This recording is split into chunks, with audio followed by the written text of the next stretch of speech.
मैं एक जिम में गया, मैंने पूछा कि बड़े जबरदस्त डोले शोले बना लिए हैं लड़कों ने, और मैंने पूछा कि क्या क्या एक्सरसाइज करते हो। सारी एक्सरसाइजेज उन्होंने बताई, और फिर मैंने जिम के फिटनेस ट्रेनर से कहा कि क्या कोई ऐसी भी एक्सरसाइज है कि उससे हमारी डिसीजन पावर बहुत अच्छी हो जाए, जिससे हमारे दिमाग के मसल्स बने, जिससे हम दिमाग के ट्राइसेप और दिमाग के बाइसेप के ऊपर काम करें।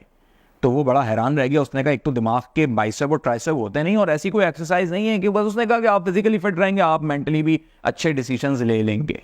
लेकिन मैंने कहा दिमाग की भी एक्सरसाइजेज होती हैं, क्योंकि जिम एक फिजिकल फिटनेस सेंटर होता है, तो वहां पर इन चीजों को फोकस नहीं किया जाता। और सिर्फ इस वीडियो को शुरू करने तक की ये बात थी, लेकिन हकीकत में माइंड एक्सरसाइजेस आपके एक पेपर और पेन तक की कहानी होती है।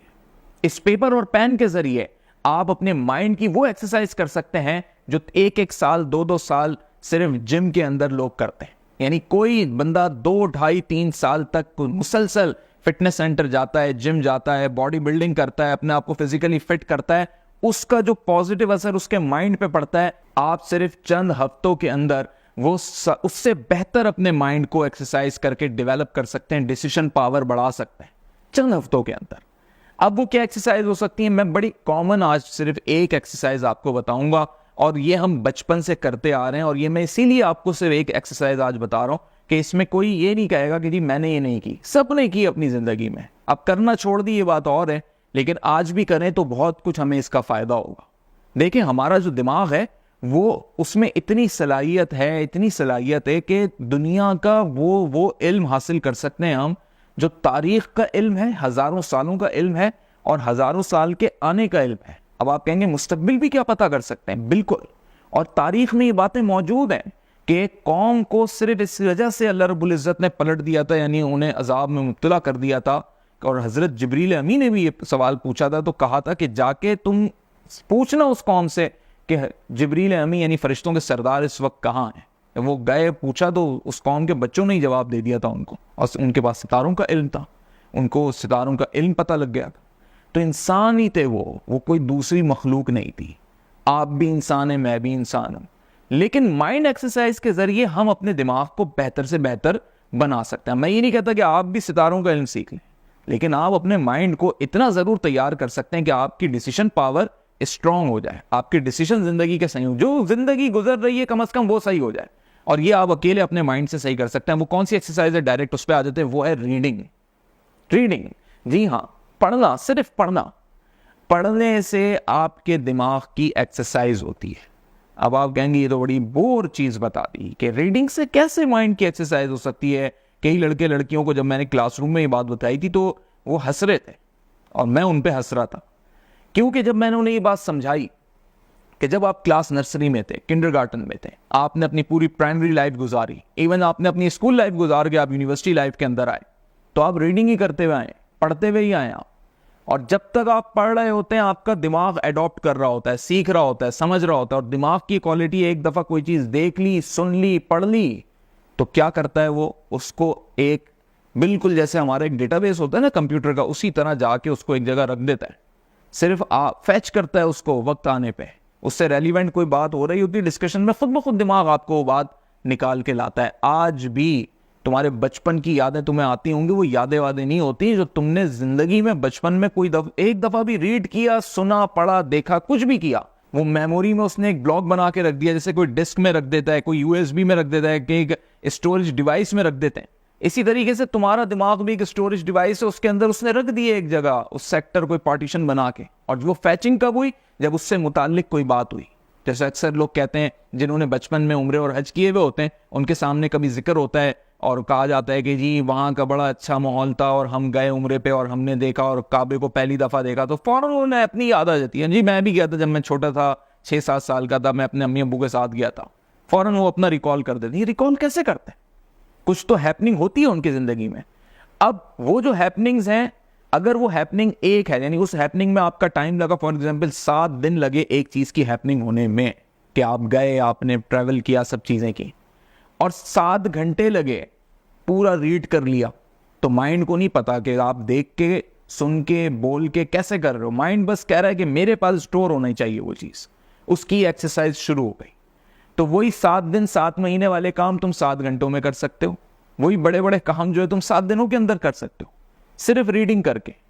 अब जिस चीज के अंदर तुम अपने आप को काबिल बनाना चाहते हो ना, उसी टॉपिक को रीड करना शुरू कर दो और उससे मुतालिक रीडिंग करना शुरू कर दो। देखें, जो लोग पॉलिटिक्स के अंदर इंटरेस्ट रखते हैं ना, आज भी वो जब सुबह उठते हैं तो वो अखबार पढ़ते हैं, चाहे वो रिक्शा चलाने वाला शख्स हो, चाहे वो कोई मजदूर हो। और मैंने आज भी देखा है, आज की तारीख 2023 में भी, कि सुबह सुबह हॉकर के ऊपर, यानी जो न्यूज़पेपर बेचता है शख्स, वो अपने स्टॉल पे सारे अखबार टांग देता है और लोग जो है हाथ पे हाथ बांधे खड़े हुए होते हैं। उसमें ऐसे ऐसे लोग होते हैं, मैं उनको देख के कहता था ये लोग खबरें क्यों पढ़ रहे हैं, ये तो मजदूर हैं, लेकिन उनका इंटरेस्ट उसमें। और ऐसे लोगों से आप सियासत में बात करके देखें एक दफा, जो मुसलसल 10-20 साल से खबरें पढ़ रहा है, वो आपको 10 साल पुरानी ऐसी बातें करेगा, बड़ा बड़ा तज्जिएकार, आप कहेंगे यार फेल है उनके आगे, क्योंकि वो मुसलसल खबरें पढ़ रहे हैं, उनके दिमाग में वो चीजें बैठ रही हैं। इसी तरीके से जो शख्स मुसलसल रीडिंग कर रहा है, उसका माइंड एक्सरसाइज कर रहा है, किए जा रहा है, उससे उसकी डिसीजन पावर भी अच्छी हो रही है, और जिस सब्जेक्ट की वो रीडिंग कर रहा है उसमें वो एक्सपर्ट बनता जा रहा है। अब अगर तुम एक्सपर्ट नहीं भी बनना चाहते, जो जी में आए रीड कर लो। बच्चों की कहानियां लोग रीड कर लेते हैं, और सबसे अच्छी बात तुम्हें बताऊं, इस रीडिंग का सबसे बड़ा फायदा क्या है, नींद बड़ी प्यारी आएगी। ऑटोमेटिकली तुम्हारे जहन का एक बहुत बड़ा बर्डन सोने से हल्का होगा। और जब आप कोई चीज रीड करके सोते हो और जब आप उठते हो, तो आपको वो चीज आपकी मेमोरी पे ऐसा पॉजिटिव इफेक्ट करती है कि फिर आप नेक्स्ट मॉर्निंग जो भी चीज रीड करोगे, पढ़ोगे, सोचोगे, देखोगे, सीखोगे, जल्दी सीखोगे, इंटरेस्ट डेवलप होकर सीखोगे, फोकस बढ़ा देती है। यानी रात की रीडिंग फोकस डेवलप करती है और सुबह की रीडिंग हमेशा चीजों को याद रखवाती है। अब तुम्हारी मर्जी, तुम सुबह उठ के पढ़ो, तुम्हारी मर्जी तुम रात को सोने से पहले पढ़ो, तुम्हारी मर्जी तुम अपने फारिग वक्त में पढ़ो, लेकिन रीडिंग जरूरी करो। आज से 5-6 साल पहले तक लोग अपने रिज्यूमे में, अपनी सीवीज में, हॉबीज में रीडिंग लिखा करते थे, लेकिन अब लिखना छोड़ दी है। अब 99% लोगों ने अपनी सीवीज में हॉबीज लिखना ही छोड़ दी है। और हॉबीज लिखें भी तो वो क्या लिखें, क्योंकि पबजी आ गया, बहुत सारे गेम आ गए, नेटफ्लिक्स आ गया। जब सारा टाइम ही इधर लगा दोगे और ये सोचोगे कि हमारे माइंड को इससे भी तो इंफॉर्मेशन मिल रही है, लेकिन एक्सरसाइज तो नहीं हो रही। एक्सरसाइज तभी होगी जब रीडिंग करोगे, और उस एक्सरसाइज के लिए इंपॉर्टेंट यही है कि तुम इससे अपनी हैबिट बनाओगे। तो रीडिंग एक ऐसा बेस्ट हैबिट है आपके करियर के अंदर कि जो लोग, देखिए करियर सब लोग एक साथ शुरू करते हैं, ग्रेजुएट भी सब एक साथ होते हैं, तालीम भी सब एक साथ शुरू करते हैं, कामयाब सिर्फ चंद लोग होते हैं। और उन कामयाब लोगों की जब आप उनसे बेसिक क्वेश्चन पूछेंगे ना कि क्या फॉर्मूले आपकी कामयाबी के, उसमें रीडिंग अगर ना निकले तो आप मुझ पे जितने का जुर्माना करेंगे आप मुझसे पैसे ले लीजिएगा। लेकिन हकीकत यही है, मैंने एक नहीं सैकड़ों लोगों से पूछा, मैंने बैंक के सीईओज लेवल के लोगों से लेकर कंपनी इंपोर्ट एक्सपोर्ट करने वाले बड़े बड़े टेक्सटाइल इंडस्ट्री के चेयरमैन ग्रुप के लोगों से भी पूछा, तो उन्होंने यही बताया कि हम अनपढ़ भी थे, यानी उनमें जो लोग अनपढ़ भी थे, जो कभी स्कूल नहीं गए थे, बट वो कह रहे थे हम रीडिंग करते थे। यानी अनपढ़ से मुराद ये कि उनके पास कोई डिग्री नहीं थी, सर्टिफिकेट नहीं था, बट वो पढ़ना जानते थे तो वो पढ़ते थे। और जो लोग हाईली क्वालिफाइड थे, यानी बहुत पढ़े लिखे थे, थीसिस थे उनके, मास्टर्स किया हुआ था, बहुत अच्छे ग्रेजुएट थे, लंदन से पढ़ के आए हुए थे, उसके बावजूद आज भी बुढ़े हो गए वो लोग, लेकिन आज भी वो रीडिंग करते हैं, क्योंकि रीडिंग से उनका जहन चलता है, उनके माइंड की एक्सरसाइज होती है, उनकी पर्सनैलिटी ग्रूम होती है, उनकी डिसीजन पावर स्ट्रांग होती है, उनका फोकस बढ़ता है, लोगों को बैठे बैठे जज कर लेते हैं। क्या नहीं चाहते आपकी ये खूबियां भी आप में आ जाए? चाहते हैं तो ज्यादा दिनों की बात नहीं है, इसे अपनी हैबिट बनाएं और 21 दिन तक किसी काम को मुसलसल करो, 22वें दिन वो वैसे ही हैबिट बन जाती है। तो 3 हफ्ते तक अपने दिल को मार के रीडिंग कर लो, चाहे रोजाना 1 घंटा, आधा घंटा सोने से पहले कर लो। और सबसे अच्छी बात हमारी सोसाइटी की, पाकिस्तान की क्या थी, लाइब्रेरीज होती थी। वहां क्यों होती थी लाइब्रेरीज? इसलिए होती थी, लाहौर के अंदर होती थी, पेशावर में होती थी, कोयटा में होती थी, कराची में होती थी, हर बड़े शहर में होती थी, छोटे शहरों में भी होती थी, हैदराबाद में भी होती थी। लेकिन अब लाइब्रेरीज का जबो हाल हो गई है लाइब्रेरीज। अब लाइब्रेरी का कॉन्सेप्ट सिर्फ यूनिवर्सिटीज़ की हद तक रह गया है।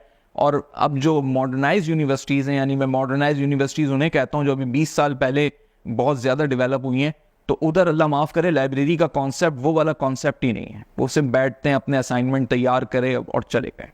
लेकिन असल कॉन्सेप्ट लाइब्रेरी का ये होता है कि आप अपने आप को जब पढ़ पढ़ के कोई चीज़ थक जाते हो, रिलैक्स करने के लिए लाइब्रेरी में आते हो और कोई दूसरा सब्जेक्ट पढ़ते हो। यानी आप देखो कि आप थके भी पढ़ने से हो और आप रिलैक्स भी अपने माइंड को पढ़ के करोगे, लेकिन आप सब्जेक्ट चेंज करते हो। और लाइब्रेरी में इसलिए आते हो कि आपको वहाँ पे डिफरेंट टाइप्स के सब्जेक्ट्स मिले, तो आपकी रिसर्च भी बढ़े, आपका जहन जो चाह रहा है वो टॉपिक, वो सब्जेक्ट आपको मिल जाए।